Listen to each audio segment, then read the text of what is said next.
हा कार्यक्रम जॉयस मायर सेवाकरांच्या मित्रांनी आणि भागीदारांनी शक्य केला आहे. तुम्हाला जे करायला आवडतं ते करायचं सोडून तुम्ही प्रभूला जे आवडतं ते करता, तेव्हा प्रभूला कौतुक वाटतं, कारण तुम्हाला लोकांकडून नाही तर देवाकडून प्रतिफळ मिळत असतं हे लक्षात घ्या. मी जॉयस मायर आहे आणि मला विश्वास आहे की परमेश्वर तुमच्या सगळ्या वेदना दूर करील. आपण प्रेमाच्या वेगवेगळ्या पैलूंबद्दल पाहणार आहोत आणि 9 आहेत खरं तर.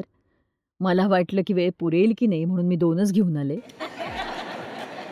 प्रीती सहनशील आहे, प्रीती दयाळू आहे. मी एक मुद्दा सांगू पाहतेय की आपण प्रीतीवर लक्ष केंद्रित करायला हवं. तिमथीने सांगितलं की त्याच्या सगळ्या शिकवणीचा आणि सूचनांचा उद्देश लोकांना एकमेकांवर शुद्ध अंतःकरणाने, शुद्ध विवेकाने प्रीती करणं होता. आणि प्रीतीचं महत्त्व आणि लोकांना माफ करणं किती महत्त्वाचं आहे हे समजून घेण्यासाठी मी देवाला माझा उपयोग करून घे असं म्हटलं. आणि बघा, प्रीतीच्या सगळ्यात सुंदर पैलूंपैकी ते एक आहे, आपल्यावर देवाची कृपा आहे. आपण लोकांना क्षमा करण्यास सक्षम आहोत आणि आपण द्वेष आणि कटुता आणि संतापाने भरलेले नाही आहोत. आणि ही खरोखर एक देवाची मोठी कृपा आहे. आणि जसं मी आज म्हटलं की ज्या लोकांना तुम्ही क्षमा करणं आवश्यक आहे ते कदाचित तुमच्या माफीस पात्र नसतील. आपण सुद्धा देवाच्या क्षमेस पात्र नाही आहोत खरं तर. माझी आई माझ्या क्षमेस पात्र नव्हती, माझे वडील माझ्या क्षमेस पात्र नव्हते, पण मी एक चांगली व्यक्ती होते म्हणून देवाने मला त्यांना क्षमा करण्याची कृपा दिली.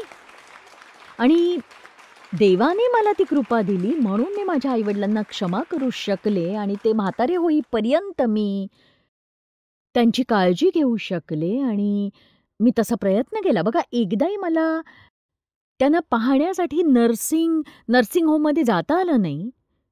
पण हे मला काय वाटतं त्याबद्दल नाहीये, तर हे माझ्या कर्तव्याबद्दल आहे आणि मी ते पूर्ण करायला हवं. बायबल म्हणतं, तुम्ही पालकांची काळजी घेतली नाही तर अविश्वासणाऱ्यांपेक्षाही तुम्ही वाईट आहात, मग भले तुमचे पालक तुमच्याशी कसेही वागले असोत. आमेन. खरं तर त्यात अधिक सामर्थ्य आहे. जर ते तुमच्याप्रती चांगले नसतील ना तर देव तुम्हाला कृपा देतो. ज्यांनी तुमच्याशी गैरवर्तन केलं त्यांच्यावर प्रेम करण्याची कृपा मिळणं हा विशेषाधिकार आहे. म्हणजे ती एक सुंदर गोष्ट आहे, लक्षात घ्या. आपण पापी होतो तरीही येशूने आपल्यासाठी मरण पत्करलं. म्हणून आपणही लोकांना माफ करायला हवं. देव आपल्याला ते करायला सांगतो. आणि या सभेद्वारे मी तुमच्यापर्यंत हे पोहोचवू इच्छिते की जर तुम्ही देवाबरोबर चाललात, देवासोबत राहिलात, तुमच्यातील सगळा मळ निघेपर्यंत तुम्ही वचनात राहिलात, तर तुम्ही कधीही अयोग्य वागणार नाही. तुमची अयोग्य वर्तणूक देवाच्या मनाला दुःखी करते आणि तुमच्या वाटचालीत अडथळा निर्माण करते. प्रभूच्या प्रीतीचे अनेक पैलू आहेत, पण प्रीती उद्धट नसते. प्रीती नेहमी प्रत्येकाचं कल्याणच करते. मला हे आवडतं. जर तुम्ही लोकांविषयी संशय बाळगण्याऐवजी त्यांच्यातल्या सर्वोत्तम गोष्टी बघितल्या तर अनेक दुःखांपासून स्वतःला वाचवाल तुम्ही. खरंच, तुम्ही त्यांचं भलं केल्यानंतरही ते वाईट वागले तरीही तुम्हाला त्रास होणार नाही, लक्षात घ्या. मी नेहमी संशयानेच वागायचे.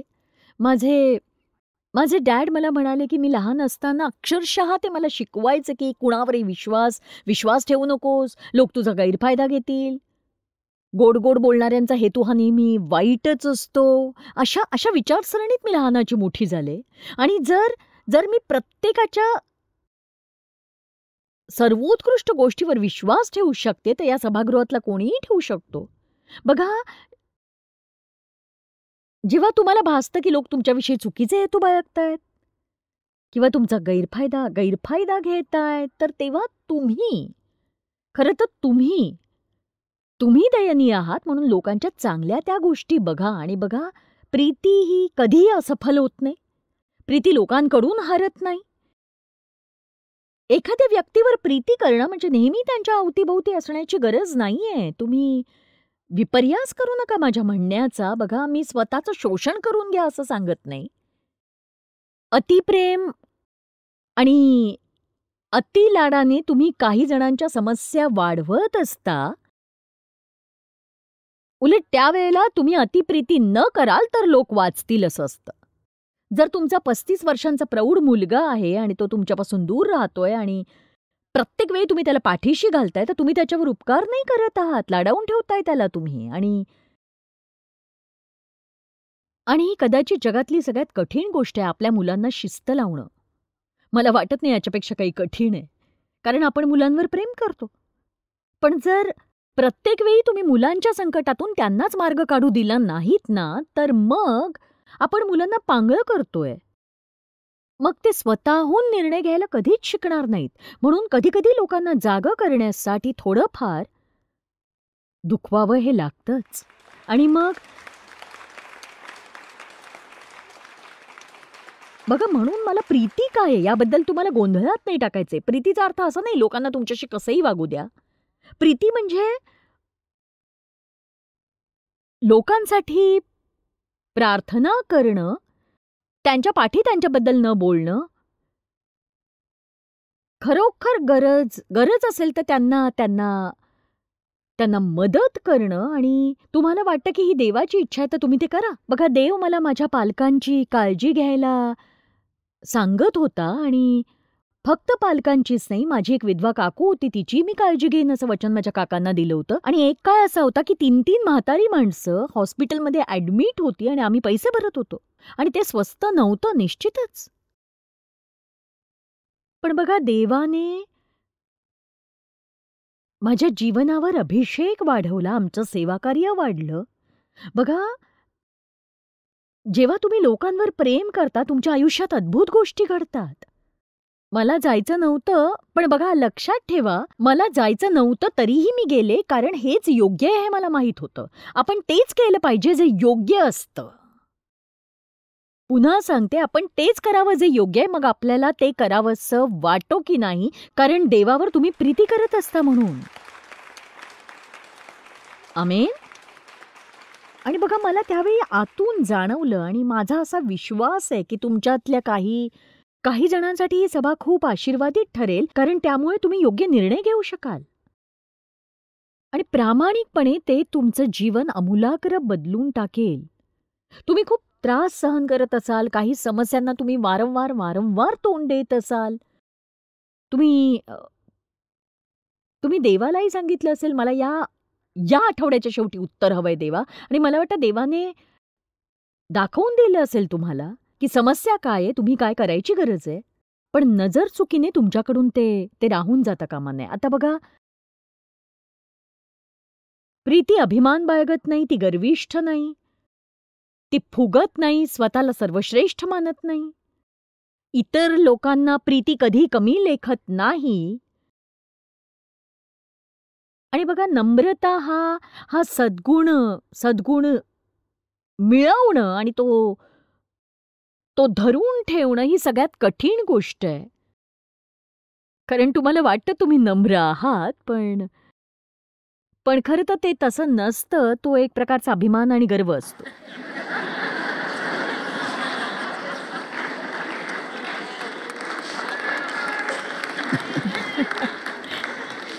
तुमच्यापैकी किती जणांना माहिती आहे की सगळ्यात महत्वाची गोष्ट आहे तर ती नम्र असणं. येशू म्हणाला, अहो कष्टी आणि भाराक्रांत जन हो, तुम्ही मजकडे या, मी तुम्हास विसावा देईन. मी तुमच्या आत्म्याला समाधान, आराम आणि ताजतवानं करीन. माझे जो आपणावर घ्या, माझ्यापासून शिका, म्हणजे तुमच्या आत्म्यास विश्रांती मिळेल. कारण माझे जू सोपे आहे आणि माझे ओझे हलके आहे.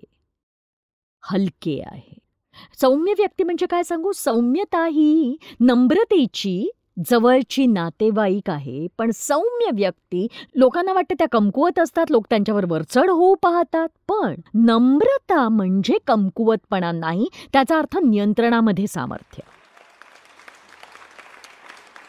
याचा अर्थ तुमच्याकडे काही करण्याचं सामर्थ्य आहे, पण तुमचा विश्वास नसतो की देव तुमच्याकडून हे करून घेऊ शकतो, म्हणून तुम्ही त्याची वाट पहा. येशूने नम्रता दाखवली जेव्हा सैनिक आणि यहुदी येशूला गेत्समानी बागेत घेण्यासाठी आले होते तेव्हा, आणि तो पेत्र जो अति धाडसी, त्याने आपली तलवार काढली आणि उच्च सेवकाचा एक कान कापला. आणि बघा, माझा अंदाज आहे येशूने त्याला थोपटलंच असेल नक्कीच. आणि येशू म्हणाला की तुला माहित नाही का की जर मला हवं असेल तर मी देवदूतांच्या सैन्याच्या 12 तुकड्या बोलावू शकतो आणि माझा पिता त्यांना पाठवून मला सोडवूही शकतो त्यांच्यापासून. पण जर मी असं केलं तर शास्त्रालेख पूर्ण होईल का हे मला सांग. तर ते 2000 देवदूत हेच 12 सैनिक आहेत, नाही का. तर येशूला वधस्तंभावर जायची गरज नव्हती. अगदी शेवटच्या मिनिटापर्यंत त्याच्याकडे पर्याय होता. पण त्यांनी नम्रता निवडली. नियंत्रणाखालचं सामर्थ्य. माझा एक संदेश येईल जो मी लवकरच प्रसारित करीन, संयमाची शक्ती म्हणजे काय. मी याबद्दल विचार करत होते. येशू हा मनुष्याचा पुत्र आणि देवाचा पुत्र होता, परंतु तो एक महायाजक आहे जो आपल्याला समजून घेतो, कारण त्यालाही आपल्यासारखा मोहात पाडण्याचा प्रयत्न केला गेला, पण त्यानं कधीही पाप केलं नाही. प्रत्येक वेळी जेव्हा मी नर्सिंग होममध्ये गेले, मला कसं वाटलं असेल हे येशूला माहित होतं. आणि एक सांगू का, मला ते चुकीचं आहे असं म्हणायचं नाही, पण मला वाटतं मी माझ्या इच्छेप्रमाणे नाही तर त्याच्या इच्छेप्रमाणे केलं आणि त्याचं त्याला कौतुक होतं. आणि तुम्हाला जे करायला आवडतं त्याऐवजी तुम्ही योग्य ते करण्याची निवड करता तर देव त्याची प्रशंसाच करतो. आणि प्रियानो, तुम्हाला लोकांकडून नाही तर देवाकडून प्रतिफळ मिळतं, हे लक्षात घ्या तुम्ही, नाही का.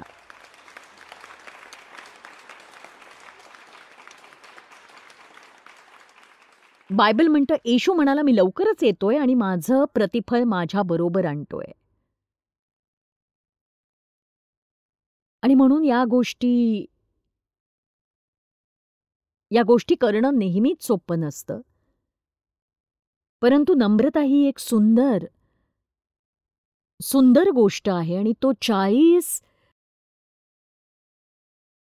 40 दिवस अरण्यात असताना सैतान त्याला मोहात पाडू पाहत होता आणि त्याला त्रास देत होता. तेव्हा येशूला ते किती कठीण गेलं असेल याचा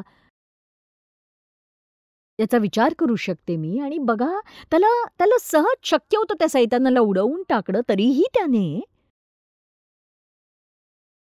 त्याने ते सहन केलं. आणि का केलं? कारण पवित्र आत्म्याद्वारे त्याला अरण्यात नेण्यात आलं होतं. सैतानाने त्याचे प्रयत्न केलेच, पण पवित्र आत्म्यानेही त्याला प्रलोभनासाठी नेलं, त्याची परीक्षा घेतली, त्याला पारखलं. आणि ते आवश्यक होतं. का आवश्यक होतं? कारण तुमच्या लक्षात आलं का माहित नाही, पण त्या परीक्षेचा अंत झाल्यावरचं सार्वजनिक सेवाकार्य सुरू करण्याचं सामर्थ्य त्याला मिळालं. त्यामुळे सामर्थ्यवान होण्यापूर्वी तुम्हाला तुमच्या परीक्षा चाचण्या द्याव्याच लागतात. दाविदाला मुकुट परिधान करण्याच्या 20 वर्षाआधी राजा म्हणून अभिषेकित करण्यात आलं. त्या 20 वर्षात काय झालं तर त्याची परीक्षा घेण्यात आली. म्हणजे शौलाने त्याचा पाठलाग केला, त्याला मारण्याचा प्रयत्न केला. योसेफचं काय?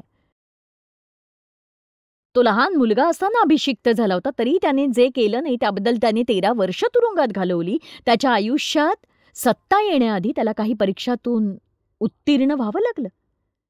आणि म्हणून येशू म्हणाला, मी नम्र, सौम्य आणि लीन आहे. प्रीती गर्विष्ठ किंवा उद्धट नाही.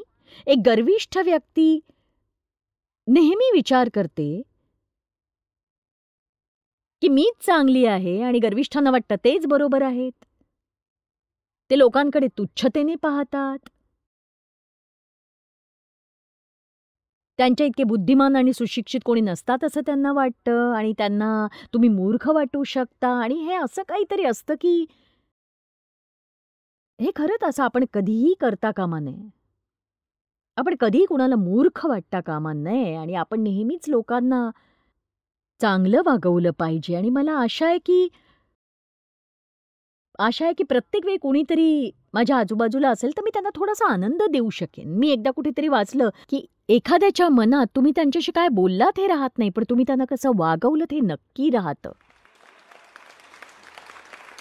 आमीन. जेव्हा तुम्ही लोकांच्या गटात असता आणि समजा तिथे 10 लोक आहेत, त्यापैकी 5 जण तुम्हाला माहीत नसतील, तर तुम्हाला माहीत असलेल्या 5 जणांकडे जाण्याचा तुम्हाला मोह होतो, कारण ते सुखदायक असतं. पण जर तिथे कुणीतरी एकटं असेल किंवा वाटत असेल, तर तुम्ही त्यांच्याकडे जा, त्यांच्याशी बोला. ज्यांच्याशी तुम्ही सोयीस्कर आहात, त्यांच्याशी बोलू नका. जा आणि इतर कुणाला तरी चांगलं वाटू द्या. ते जास्त महत्वाचं आहे. आमीन. या साध्या गोष्टी आहेत ज्या देवाने मला सांगितल्या आहेत, वर्षानुवर्ष शिकवल्या आहेत. बघा, प्रीती हा एक शब्द नाहीये, हे असं काहीतरी आहे जे लोकांना वाटू शकतं, ज्यामुळे त्यांचं जीवन सुधारतं. हे काहीतरी आहे जे त्यांना चांगलं बनवतं. प्रीती बरं करते, दुःखी हृदयांना आनंदित करते. हीच खरी प्रीती. देव माझ्यावर विनाअट प्रेम करतो.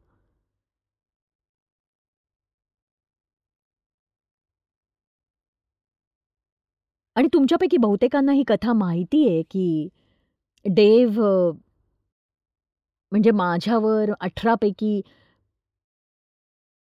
15 वर्ष लहानपणी माझ्यावर अत्याचार झाला होता आणि समोर आलेल्या पहिल्या मुलाशी मी लग्न केलं, कारण मला वाटायचं मी कुणालाच नकोशी आहे. हताश लोक हे हताशच निर्णय घेतात आणि बघा, मी दुःखी होते आणि दुःखाची ती आणखी 5 वर्ष. तो एक चोर होता आणि त्याचे इतर महिलांसोबत संबंध होते. शेवटी निराशेने मी माझ्या आईवडिलांच्या घरी परत आले. मला माहिती आहे माझा सगळा वेळ मी माझ्या वडिलांना टाळण्याच्या प्रयत्नात घालवायचे. तोपर्यंत मला एक मूल होतं. मला काय करावं सुचत नव्हतं आणि मी या माणसासोबत राहू शकत नव्हते. मी ते सहन करू शकले नाही. मी अजून काय करणार आहे? आणि बघा, मी खूप काळ घरीच यायचे नाही आणि डेव्ह मायर आमच्या घरासमोर राहणाऱ्या तरुणाला घ्यायला आला. ते दोघे एकत्र काम करायचे आणि तो वरच्या मजल्यावर राहत होता आणि डेव्ह पत्नीसाठी प्रार्थना करत होता की मदतीची गरज असलेली व्यक्ती माझी पत्नी बनव. आता म्हणजे अशी प्रार्थना कोण करेल? म्हणजे जर तुम्ही पती किंवा पत्नीसाठी प्रार्थना केली असेल, मला खात्री आहे तुम्ही परिपूर्णतेसाठी केली असणार. अशा कुणासाठी नाही जे स्वतःच गोंधळलेले आहेत. मी नसती केली अशी, पण म्हणजे मी विचार केला तेव्हा आम्ही कसे काय एकत्र आलो आणि काय झालं, म्हणजे प्रभूने मला आणि डेव्हला एकत्र आणलं. तुम्हाला कसं सांगावं तेही मला आता कळत नाहीये की प्रभूने ते कसं केलं, त्याचं त्याला माहिती. एक सांगू, तुमचा चमत्कार कधी तुमच्या घरासमोर उभा राहील तुम्हाला कळणार नाही.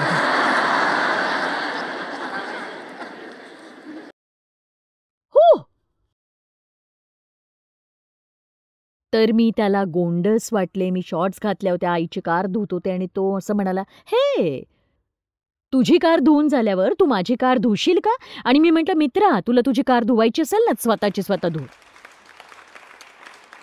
आणि प्रामाणिकपणे मी सत्य सांगते, तो आजही म्हणतो, तुला पाहून मी म्हणालो ही मुलगी माझ्यासाठीच बनलेली आहे. मला कळलं नाही त्याला का वाटलं तसं. पण बघा, तो 2 गोष्टींपैकी एकच होता. एकतर वेडा किंवा खरंच पवित्र आत्म्याने चालवला जाणारा असा होता. आम्ही फक्त 5 वेळा भेटलो आणि लग्न केलं.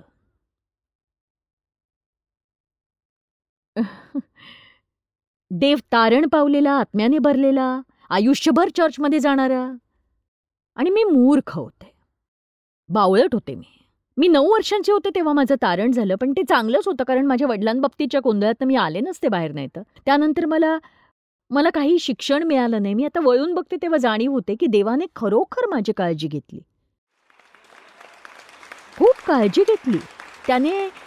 भले त्याने त्या परिस्थितीतून मला तेव्हा बाहेर काढलं नाही, माझ्या प्रार्थनेला उत्तर दिलं नाही. पण मला विश्वास आहे त्याची इच्छा माझ्या जीवनात पूर्ण झाली. त्याने मला त्यातून बाहेर काढलं नाही, त्यातून नेलं. आणि मला काय मिळालं सांगू? मी तुम्हाला मदत करण्यास सक्षम झाले. त्याने मला त्या योग्य बनवलं. ऐका, कधी कधी तुम्हाला काही परिस्थितीतून जाताना त्रास सहन करावा लागतो, कारण तेव्हा तेच गरजेचं असतं. कारण देवाला माहीत असतं की त्याला पुढे जाऊन तुम्हाला काय बनवायचंय. त्यासाठी तुम्ही त्या त्रासातून जाणं आवश्यक आहे आणि ते देव जाणतो. आमेन.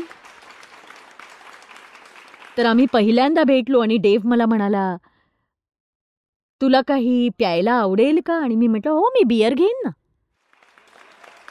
तो म्हणाला, 1 ग्लास आवडेल? मी म्हटलं, नाही, सध्यापुरती 1 बाटली ठीक आहे.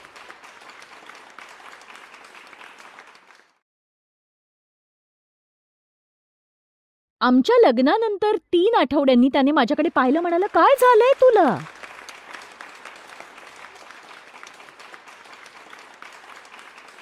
म्हणजे बघा, सुरुवातीला मला प्रेम म्हणजे काय माहीत नव्हतं. प्रेम कसं करावं माहीत नव्हतं. कसं स्वीकारायचं माहीत नव्हतं. प्रेम म्हणजे काय याची कल्पना नव्हती मला. पण देवने माझ्यावर प्रेम केलं आणि त्याने माझ्यासाठी काय केलं ते ऐका. कारण कदाचित तुम्ही सुद्धा एखाद्याशी असं लग्न केलं असेल ज्याच्यावर खरोखर प्रेम करणं कठीण आहे. पण मी तुम्हाला सांगणार आहे की जे जे जे देवने माझ्यासाठी केलं, मी कितीही वाईट वागले तरी तो मला दुःखी होऊ देत नव्हता, कधीच नाही. तुम्ही हे ऐका, कारण बघा, तुम्ही कुणाशी तरी नातेसंबंधात असाल, काही समस्या येत असेल तर त्या समस्यांवर अवलंबून राहू नका.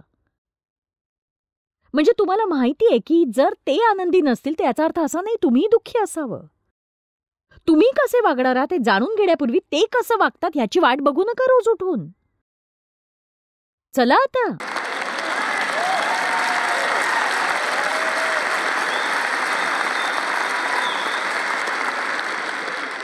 तुम्ही निर्णय घ्या की येशू हाच तुमचा आनंद आहे. मी खूप दुःखी होते आणि बघा, दुःखी लोकच इतरांना दुःखी करू इच्छित असतात हे लक्षात घ्या. मी खूप चिडचिड करायचे कारण तो सतत आनंदी असायचा. आणि मी म्हणायचे की मला होत असलेल्या वेदनांची तुला पर्वा नाहीये, अजिबात पर्वा नाही. मला खूप वाईट वाटायचं. मी स्वतःचीच दया आणि कीव करायचे. तुम्हाला माहितीच आहे सगळं, आपण करतोच ते. मग शेवटी मला कळलं की मला जे हवंय ते देवकडे आहे. आणि इथेच तर तुम्ही यातून बाहेर निघू शकता आणि तुम्ही खरोखर कुणाला तरी मदत करू शकता. कारण जे लोक दुखावले गेले, ज्यांच्याशी दुर्व्यवहार झालाय, त्यांना नेहमीच प्रवचनाची गरज नसते, उदाहरणाची गरज असते. आमेन. आणि त्यांनी काय केलं पाहिजे हे त्यांना शिकवण्यापेक्षा आपण आपल्या कृतीतून ते दाखवावं.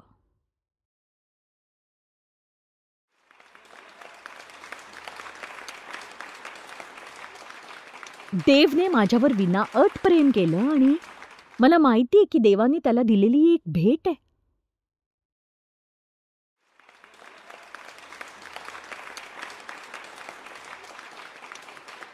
मी साधं स्वतःवर प्रेम केलं नाही तर कुणावर कशी काय करू शकले असते.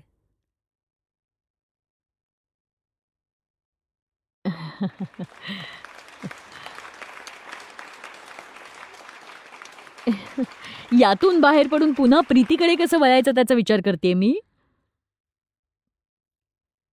तुम्ही इतरांपेक्षा चांगले आहात असं समजू नका. बायबल म्हणतं आपण जे काही करतो ते देवाच्या कृपेने करतो. आपण जे काही करतो ते देवाच्या कृपेने करतो. आता बघा, मला जे शिकवण्याचं कृपादान आहे ते माझ्यासाठी सोपं नक्कीच नाही.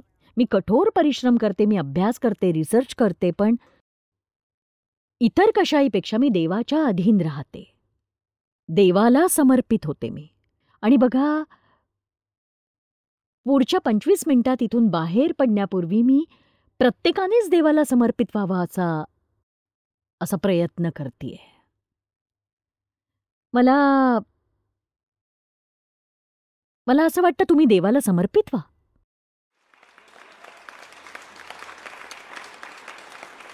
आमेन.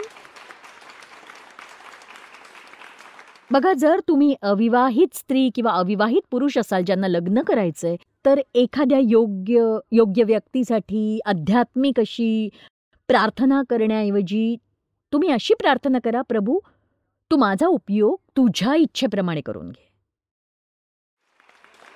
तुम्ही त्याबद्दल फारसे उत्साही दिसत नाहीत मला.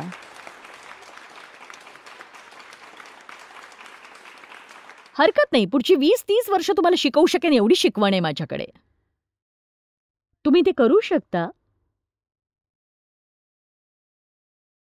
देवाने मला दिलेल्या कृपेने मी तुम्हा प्रत्येकाला हेच सांगते, आपल्या योग्यतेपेक्षा जास्त स्वतःला समजू नका. आपण देवाशिवाय काहीच नाही आहोत आणि तो सर्व काही आहे आणि त्याच्याशिवाय आपण काहीच नाही. हीच नम्रता आहे. हे देवावर अवलंबून राहणं आहे. हे जाणून घेणं की त्याच्याशिवाय आपण कोणीही नाही आहोत.